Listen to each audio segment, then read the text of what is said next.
Welcome everybody. We are discussing the chapter Conservation of Plants and Animals. This is the 7th chapter of class 8. In part 1 we have discussed what is deforestation, what are the causes of deforestation, and what are the ill effects or harmful effects of deforestation. And today we will discuss in this part 2 of this chapter.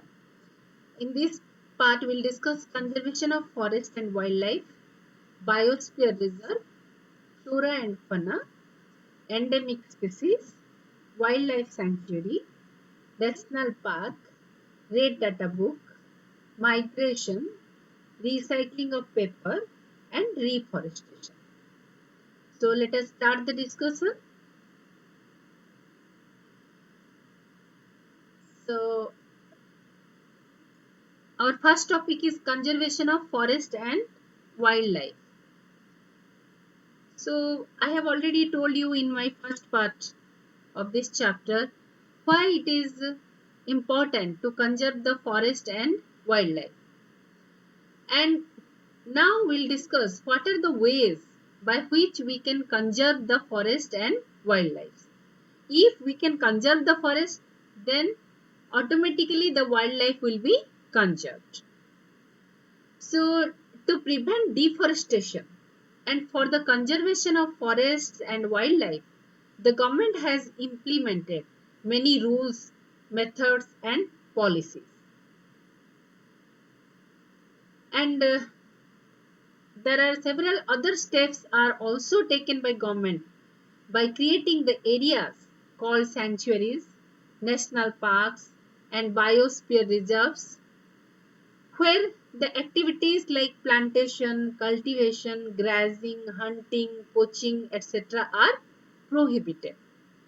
तो government ने कुछ rule बनाने के साथ साथ कुछ ऐसे area भी क्रिएट किए हैं जिसको कहा जाता है सैंक्चुरीज या नेशनल पार्क, जू, बायोस्फीयर रिजर्व कहा जाता है, जहां पर द एक्टिविटीज लाइक आप अपने मर्जी से प्लांटेशन नहीं कर सकते, आप अपने मर्जी से वहां पर कल्टीवेशन नहीं कर सकते, ग्रेजिंग के लिए कोई कैटल को नहीं छोड़ सकते, यहाँ वहां पर हंटिंग, पोचिंग ये सब मना है. तो ये एक स्टेप है, गवर्नमेंट का बहुत बड़ा स्टेप है, जहां पर आपका फॉरेस्ट के साथ साथ वाइल्ड लाइफ को कंजर्व करने का ये एक बड़ा स्टेप है. तो हम अभी देखेंगे एक एक steps, what are the steps taken by government to conserve the wild life, what are the areas created. So सबसे पहले हम पढ़ेंगे सैंक्चुअरी के बारे में. आप यहाँ एक पिक्चर देख रहे हो, ये क्या है आपका नेत्रावली वाइल्ड लाइफ सैंक्चुअरी. ठीक है. सो सबसे पहले हम जानेंगे ये सैंक्चुअरी, नेशनल पार्क, ये सब में डिफरेंस क्या है, इसको अलग अलग नाम क्यों दिया गया है. So we should know what is sanctuary, what is a national park, what is a biosphere reserve. Okay. So sanctuaries are the places where animals and their habitats are safe from any external disturbances with very limited human activities. तो जैसे यहाँ पर हम आपको दिखा रहे हैं एक पिक्चर में कि चारों तरफ से ये बाउंड्रीज है, ये एक बहुत बड़ा एरिया है जहाँ पर जंगल है, फॉरेस्ट है और वहाँ आपका animals are moving very freely. Animal का जो हैबिटेट है, रहने का जगह है, that is quite safe and no external disturbance can disturb the animals. बाहर से क्योंकि चारों तरफ से हमने उसको घेर लिया है, कंपाउंड वॉल बना लिया है, इसीलिए वहां कोई बाहर से कोई भी अंदर नहीं जा सकता. जैसे जो prohibited activities like poaching, hunting, ये सब मना है वहां पर. ठीक है. और वहां पर सिर्फ लिमिटेड एक्टिविटीज हो सकता है, कुछ ह्यूमन बीइंग जाएंगे एनिमल्स को देखने के लिए, विजिट करने के लिए, एंजॉय करने के लिए, लेकिन बाकी सारे एक्टिविटीज को प्रोहिबिट किया गया है। यह कुछ एग्जाम्पल है इंडिया का कुछ well known sanctuaries are the फोबत national park in Uttarakhand, Ranthambore national park in Rajasthan, ठीक है। और ये सेंचुरी और नेशनल पार्क लगभग एक ही जैसा है। तो अभी हम देखते हैं नेशनल पार्क क्या है। तो आप देखिए ये नेशनल पार्क भी उसी के जैसा ही होता है, सेंचुरी जैसा ही होता है। So here the animals can use their habitats very freely and with comfort, and the natural resources can be used freely. Okay, तो नेशनल पार्क और सेंचुरीज में ज्यादा कुछ फर्क नहीं है, but here some examples are there. Some national parks are Bandipur National Park in Karnataka, Keolado Ghana national park in Rajasthan. ये सब आपको हम यहाँ एक मैप में दिखाएंगे आपको। जैसे देखो गिर फॉरेस्ट यहाँ नेशनल पार्क है। तो मैं आपको एक काम देती हूँ, ये आपका होमवर्क समझ लीजिए। हमारे इंडिया में कितने नेशनल पार्क है और कौन सा वाइल्ड एनिमल का कंजर्वेशन के लिए वो फेमस है, ये आपको एक लिस्ट बनाना है आपको, और वो लिस्ट को मेरे साथ शेयर करना है, ठीक है। अब देखेंगे हम बायोस्फीयर रिजर्व क्या है। यहाँ आप देख सकते हैं कि these are the places for conservation of wildlife, animals, plants, traditional life of tribes। आप यहाँ देख सकते हैं कुछ टेंट्स है और प्लांट्स भी है, और जहाँ की ट्रीज है, ये एक स्पेसिफिक टाइप का हैबिटेट है जहाँ पर स्पेसिफिक टाइप के वाइल्ड एनिमल रहते हैं। उसके साथ साथ जो हमारे जो ट्राइब्स होते हैं, जंगल में रहने वाले लोग होते हैं, उनका लाइफ को भी हम कंजर्व करते हैं। अगर हम फॉरेस्ट को डिस्ट्रॉय कर देते हैं तो दो ट्राइब्स जो totally dependent upon the forest, their life is also disturb. तो बायोस्फीयर रिजर्व में हम क्या कर रहे हैं, प्लांट एनिमल्स को कंजर्व करने के साथ साथ हम जो ट्राइब्स का ट्रेडिशन है उसको भी हम कंजर्व कर रहे हैं। तो वहाँ जो ट्राइब है, that tribe can live there, they can do their activities there without harming the animals and the plants. उसको कहा जाता है biosphere reserve. Okay, and these are the areas, natural environment where the plants and animals are conserved. So here it is, you can say that these are the areas meant for the conservation of biodiversity। biodiversity क्या है, हमने बोला है, बताया है आपको। bio means living, diversity means varieties। सो living organism को जितने सारे वेराइटीज है वो अपने नेचुरल हैबिटेट में कंजर्व करके रखा जाता है इसको। And the biosphere reserve also conserves the biodiversity and culture of that particular area. जैसे मैंने बताया ट्राइब्स का जो कल्चर होता है उसी कल्चर को भी ये कंजर्व करता है, ठीक है। देन बायोलॉजिकल डाइवर्सिटी और बायोडाइवर्सिटी, इससे पहले वाला स्लाइड में मैं आपको बता रही थी कि बायोस्फीयर रिजर्व जो है that conserves the biodiversity of that particular habitat. तो बायोडाइवर्सिटी का मतलब क्या है, it refers to the variety of organisms living on the earth, their interrelationship and their relationships with the environment.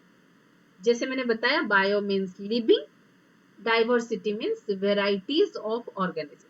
तो बायोडाइवर्सिटी का मतलब है the varieties of living organism that lives on the earth, और उनके बीच क्या रिलेशनशिप है सारे organism. Because in the first class only I have told you that we all are related with one another, we can not think of our existence without the other. एक को छोड़ के दूसरा जिंदा नहीं रह सकता। इसीलिए तो ये सारे जो लिविंग ऑर्गेनिज्म है, डिफरेंट टाइप्स के लिविंग ऑर्गेनिज्म है, उनके बीच जो इंटर रिलेशनशिप है और उनका एनवायरनमेंट के साथ क्या रिलेशनशिप है, ये सारे को मिलाकर आपका बनता है बायोडाइवर्सिटी। ठीक है, तो ये बायोडाइवर्सिटी को कंजर्व कौन करता है, बायोस्फीयर रिजर्व। ओके, तो यहाँ कुछ बायोस्फीयर रिजर्व का एग्जांपल हम देखेंगे, जैसे Nilgiri biosphere reserve in Karnataka, Sundarban in West Bengal and Pachmarhi biosphere reserve.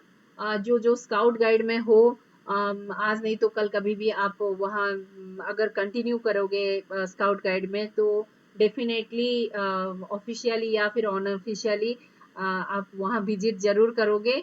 I have never visited that place, but I have heard that it is a wonderful and beautiful area.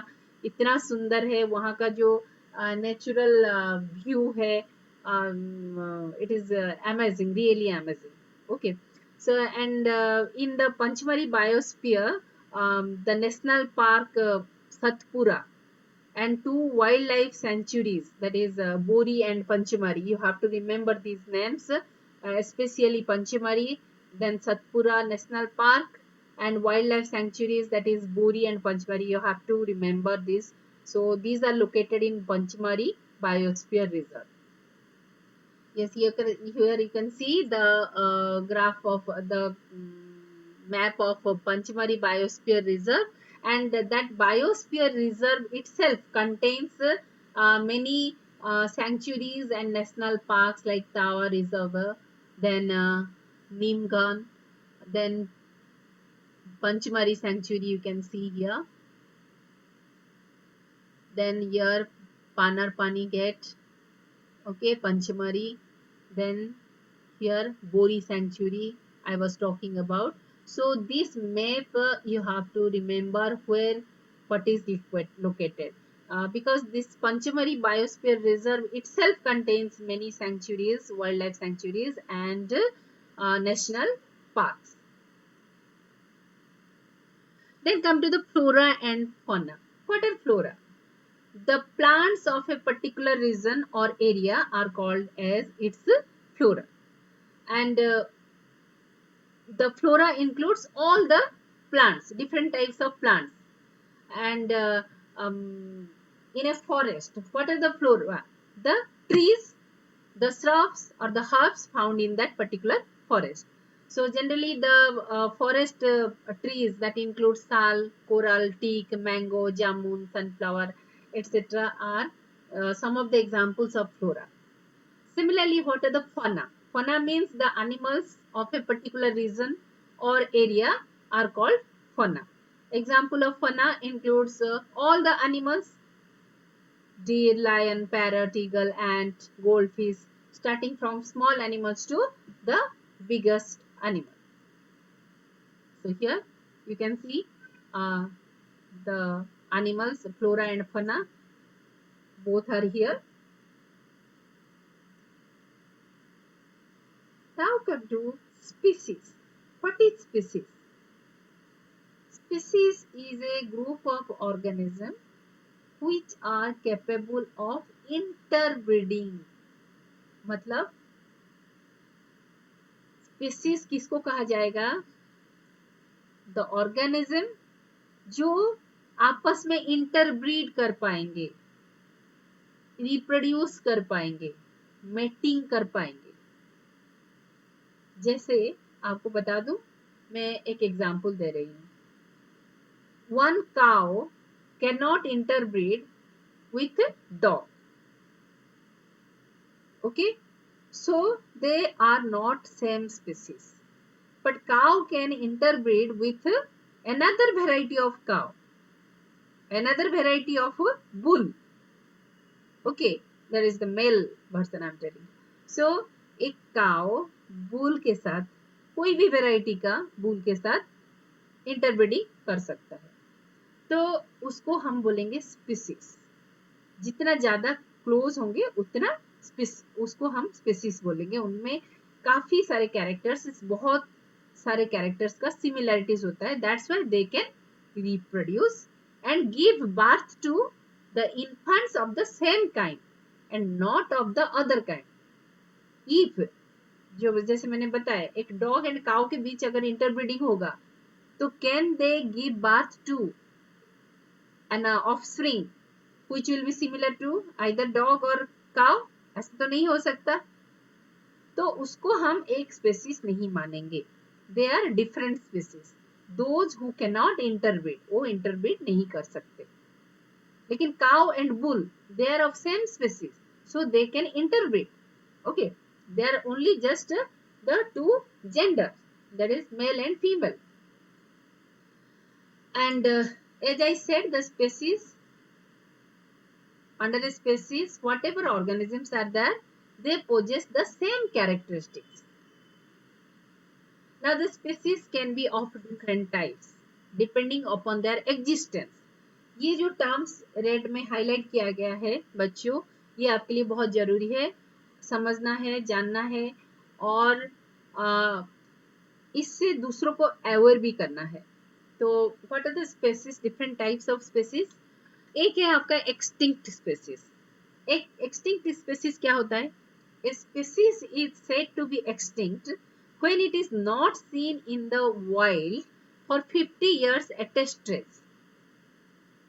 इसका मतलब है 50 साल से हम इस स्पेसीज को, ये पर्टिकुलर ऑर्गेनिज्म को, इसका कोई मेल या फीमेल को हमने 50 साल से लेकर देखा नहीं है। इसका मतलब क्या है? वो जो एनिमल है, वाइल्ड एनिमल है या कोई भी एनिमल है या कोई भी स्पेसीज है, वो पूरी तरह खत्म हो चुका है, अर्थ में अभी नहीं है। उसको हम कहते हैं extinct species. For example dodo, passenger pigeon, ये आजकल देखने को नहीं मिलता, ये टोटली एक्सटिंक्ट हो चुके हैं। दूसरा कैटेगरी है एंडेंजर्ड स्पीसीज। ये टर्म याद रखो बच्चों, endangered species. When the number has been reduced to a critical level or whose habitat have been drastically reduced, and when not protected and conserved, they are endangered species. ये आप बहुत अच्छी तरह समझ सकते हो। अभी हमारा जो चल रहा है, जैसे हम जिस तरह मैंने बताया था आपको कि डिफॉरेस्टेशन का कॉजेस बताया था, उस कॉज की वजह से हम क्या कर रहे हैं? फॉरेस्ट को डिस्ट्रॉय कर रहे हैं, जिसके वजह से वाइल्ड लाइफ जो है अपना हैबिटेट को लूज कर रहे हैं, उनको रहने के लिए जगह नहीं है, खाने के लिए नहीं मिल रहा है, जिसके वजह से वो गांव में, सिटीज में घुस आते हैं और अल्टीमेटली क्या किया जाता है? हम उसको मार डालते हैं। तो मैं आपको यहाँ जो डेफिनेशन दिया गया है उसका मतलब मैं आपको समझा देती हूँ। जब किसी भी ऑर्गेनिज्म का या किसी भी स्पीसीज का जो नंबर है एक स्पेसिफिक नंबर से कम हो जाता है, बुरी तरह कम होने लगता है, उसको हम प्रोटेक्शन नहीं देते, उसको हम कंजर्व नहीं करते, तो उसको कहा जाता है एंडेंजर्ड स्पीसीज। ये स्पीसीज किसी भी वक्त खत्म हो सकते हैं। मतलब ये स्पीसीज अभी है लेकिन उनका नंबर ऐसे रैपिडली खत्म हो रहे हैं जिसके वजह से in future they may be extinct, तो वो खत्म हो जाएंगे, पूरा पृथ्वी से ही चले जाएंगे, पूरी तरह ध्वंस हो जाएंगे। तो ये हो गया आपका एंडेंजर्ड स्पीसीज जो कि कभी एक्सटिंक्ट हो सकता है। उसके बाद है rare species. Species which are not endangered at present but are at risk are categorized as rare species. Endangered मतलब जो कि अभी खतरे में है, अगर उसका हम ख्याल नहीं रखेंगे, प्रोटेक्शन नहीं करेंगे तो वो कभी भी वैनिश हो सकता है। रेयर स्पीसीज क्या है? ये एंडेंजर्ड अभी तक नहीं हुए लेकिन रिस्क में है, वो कभी भी एंडेंजर्ड हो सकते हैं, कभी भी खतरे में पड़ सकते हैं, उसको हम बोलेंगे रेयर स्पीसीज। अभी एंडेंजर्ड नहीं है लेकिन कभी भी वो एंडेंजर्ड हो सकते हैं। चौथा टाइप है आपका endemic species. Endemic species are restricted to a particular area. इसका मतलब है ये जो स्पीसीज है एंडेमिक स्पीसीज किसको कहा जाता है, जो स्पीसीज एक पर्टिकुलर एरिया में ही रहेंगे, किसी दूसरे एरिया में हम उसको देख नहीं पाएंगे। जैसे पोलर बियर, उनके लिए क्लाइमेट एनवायरनमेंट कौन सा सुइटेबल है, polar region is suitable, very cold temperature, iceberg is that. तो उस तरह का एनवायरनमेंट के लिए उसका बॉडी का स्ट्रक्चर बना हुआ है।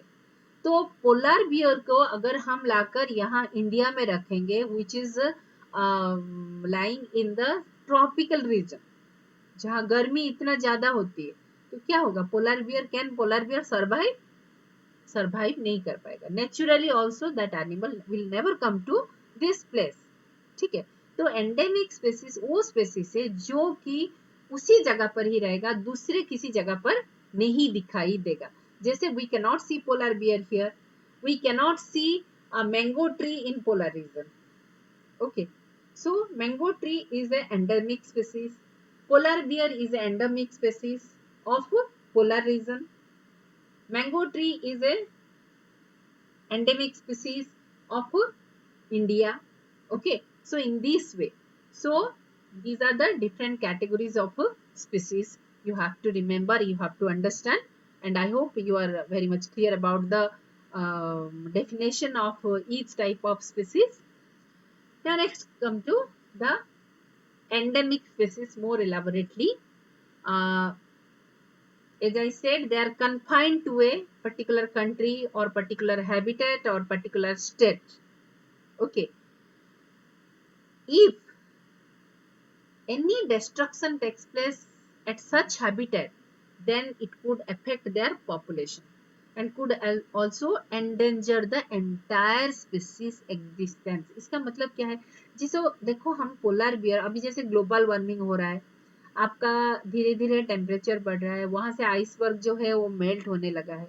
एक दिन ऐसा आएगा, मान लो कि वहां जो पोलर कैप्स है वो पूरा मेल्ट हो गया, वहां टेम्परेचर धीरे धीरे बढ़ने लगा, तो क्या होगा, will it be suitable for the polar beer?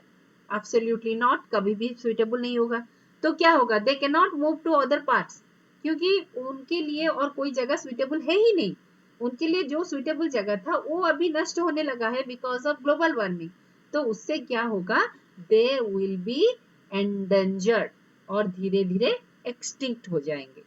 ठीक है, तो किसी भी ऑर्गेनिज्म का, हम किसी भी स्पीसीज का अगर habitat is disturb, then gradually that organism which cannot move from one place to other place or one environment to other environment will be endangered and ultimately it will be extinct.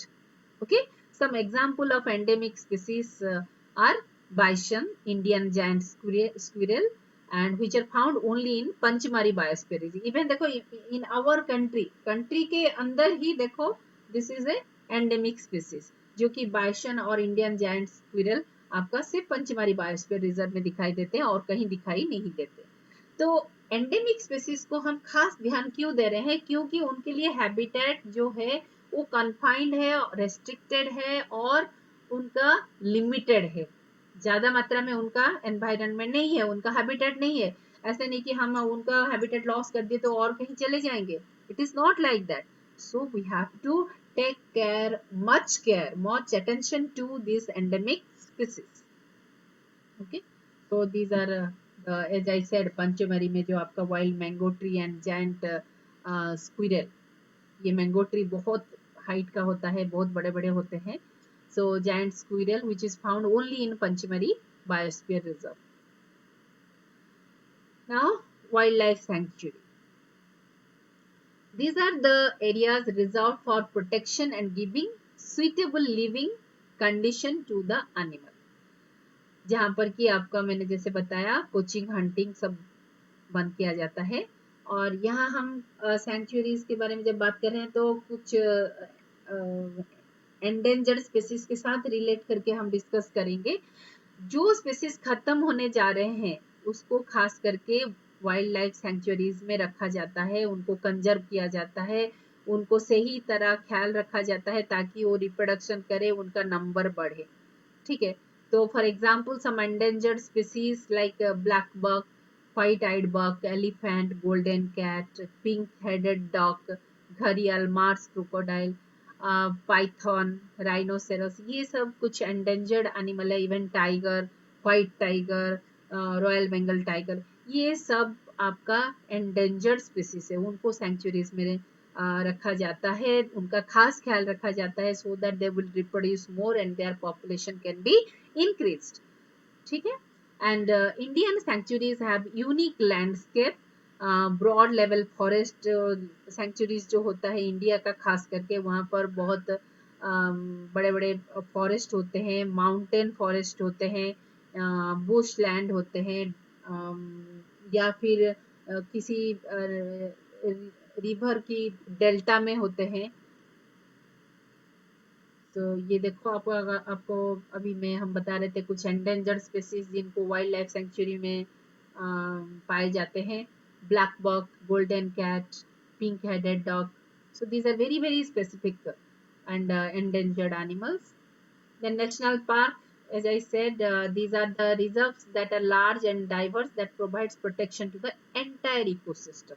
So in case of sanctuary, we are giving protection to the animal by protecting their habitat. But here entire ecosystem हम पूरा boundary कर देते हैं और उसमें हम पूरे ecosystem का ख्याल रखते हैं, प्लांट्स का, एनिमल्स का, उनका कल्चर का एंड एवरीथिंग, प्लांट प्रोडक्ट का, हर चीज का हम यहाँ पर प्रोटेक्शन देते हैं। And they preserve the plants, animals, lands, historic objects.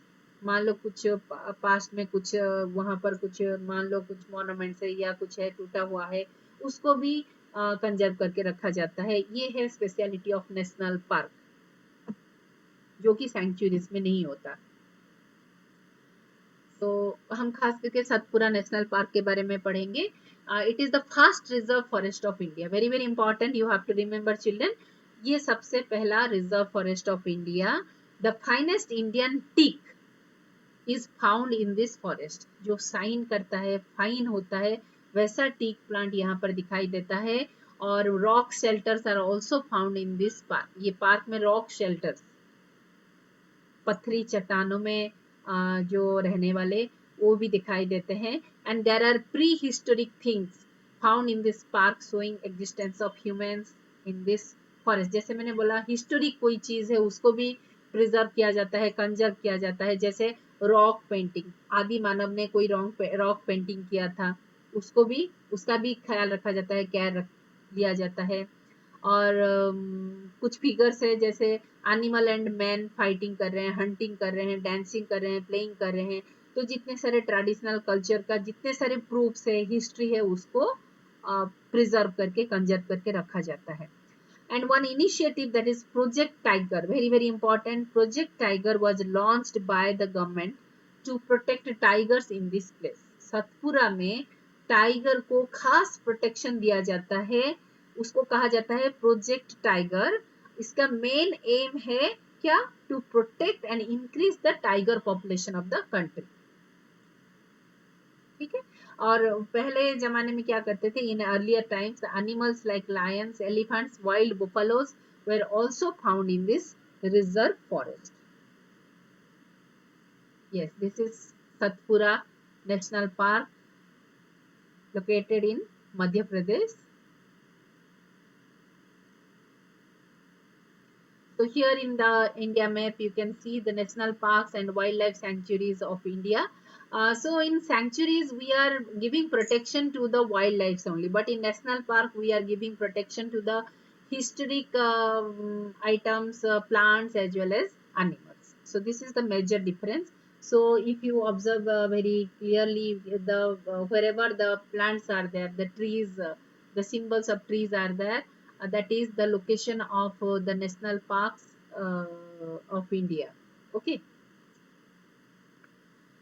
The endangered species, I have already told you about the endangered species, those animals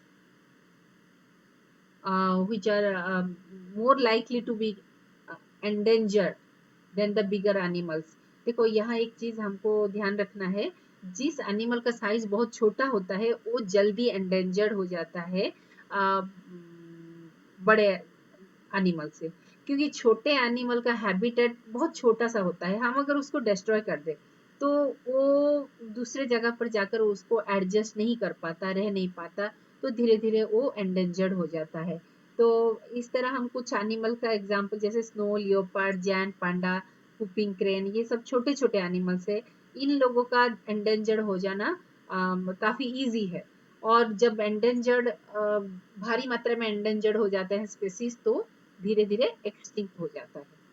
ये देखें मैंने बताया आपको, leopard, giant panda, whooping crane.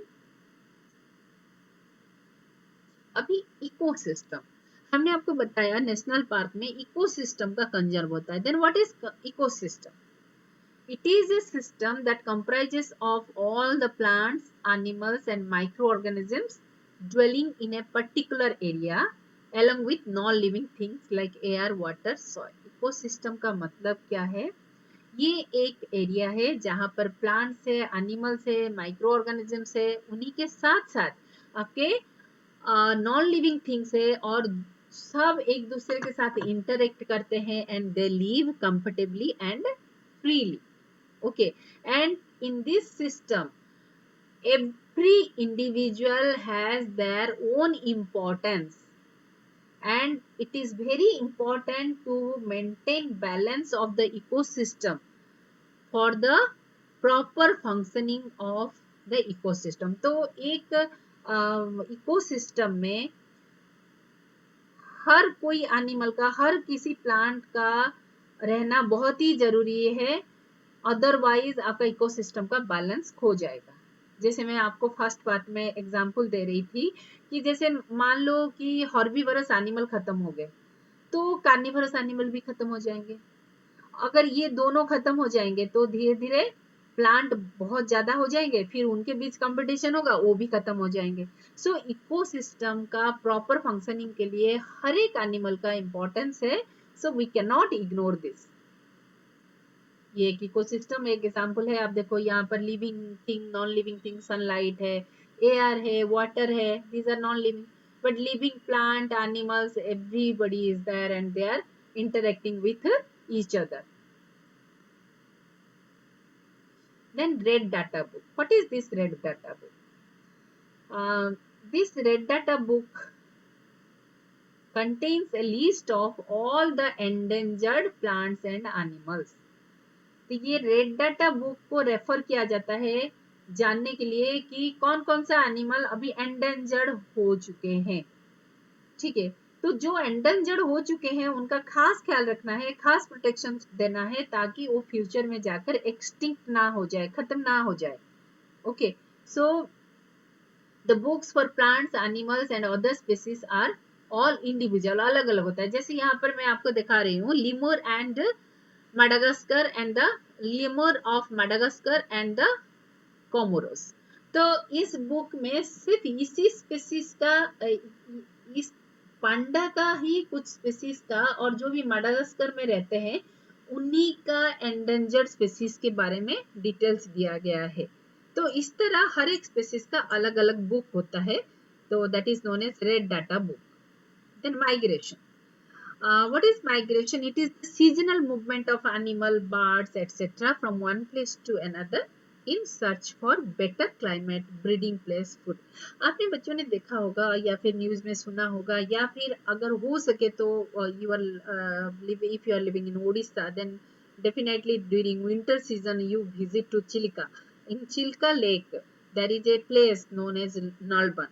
In winter season from South America in a large number flamingo birds, एक bird होते हैं flamingo, बड़े बड़े साइज के बर्ड होते हैं, उनका बीक बहुत बड़ा होता है, रेड कलर का बीक होता है, very beautiful birds, they migrate in a large number. ऐसा क्यों आते हैं यहाँ पर? क्योंकि विंटर में यहाँ आते हैं, यहाँ ब्रीडिंग करते हैं, रिप्रोडक्शन करते हैं, फिर अपने बच्चों के साथ फिर अपने कंट्री में वापस चले जाते हैं. ठीक है, तो ये बर्ड देखो कितने दूरी से पूरा समंदर को पार करके कंटिन्यूअसली फ्लाई करके वो एक कंट्री से दूसरे कंट्री में जाते हैं for breeding purpose, mainly for breeding purpose. Okay, so because for breeding के लिए, उनका रिप्रोडक्शन के लिए एक खास तरह का क्लाइमेट की जरूरत होती है। ठीक है, तो इसीलिए बर्ड्स जो है माइग्रेट करते हैं, फिश भी माइग्रेट करते हैं। So this is the migration, this is called migration. Temporarily जाते हैं, जिस मकसद के लिए जाते हैं वो मकसद खत्म होने के बाद फिर वापस आ जाते हैं। तो यहाँ ये मैप से आप देख सकते हो, जैसे यहाँ देखो, यहाँ चार्ट दिया है कॉमन क्रेन। नंबर 1 हम देखेंगे कॉमन क्रेन।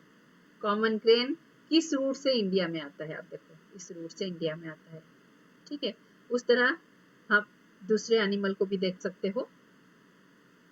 यहाँ देखो गूज एंड कूट्स हम देखेंगे, नंबर 9।